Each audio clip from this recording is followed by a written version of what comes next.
Espace Moto, bonjour. C'est un bon plaisir de vous retrouver aujourd'hui pour une nouvelle vidéo concernant la motocyclette, la conduite sécuritaire en matière de motocyclette. Aujourd'hui, c'est un rappel que je vais faire au niveau de quelques points à vérifier sur la moto avant de faire la première promenade, n'est-ce pas, en moto. Donc, après un dur hiver, le temps est enfin venu de sortir la moto. Je vais vous rappeler quelques points, comme je disais, pour vous faciliter la tâche, si on veut, parce que plus la moto est en bon état, mieux qu'on se sent à l'aise et qu'on se sent en sécurité. Je vous rappelle que vous pouvez contribuer à faire baisser le nombre d'accidents et de décès sur les routes, même si vous n'êtes pas un motocycliste, même si vous ne faites pas de la moto. Comment vous pouvez faire ça?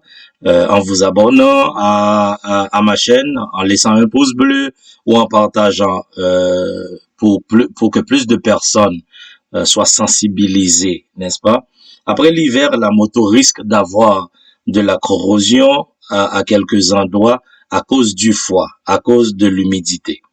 Il faut vérifier la pression des pneus pour voir s'il y a assez de pression, parce que une mauvaise pression des pneus, ça augmente la distance de freinage. Ça augmente également l'aquaplaning. Donc ici, on parle de l'aquaplanage. C'est quelque chose qu'on pourra voir dans une autre vidéo. Donc c'est l'aquaplanage, c'est quand la moto perd de l'adhérence due à une nappe d'eau.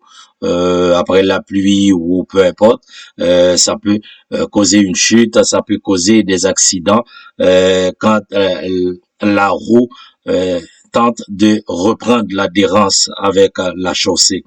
Alors, il y a le niveau d'huile du moteur qu'il faut vérifier parce que après l'hiver, il faudra vérifier le niveau d'huile et la qualité de l'huile plus particulièrement. Donc, pour la batterie, je ne peux que vous rappeler qu'il existe des chargeurs de batterie. Ils sont intelligents, ils peuvent être branchés à la batterie de la moto pendant toute la période hivernale. Il va s'en occuper. Il faut vérifier les plaquettes et les commandes de frein parce que ça aussi, c'est question de sécurité. Comme je vous dis, la distance de freinage, la qualité des freins, des plaquettes ont aussi un impact sur le frein. Et il faut aussi que vérifier, lubrifier la chaîne de transmission. Donc, c'était votre ami Josué Alexandre. Je vous souhaite bon été déjà.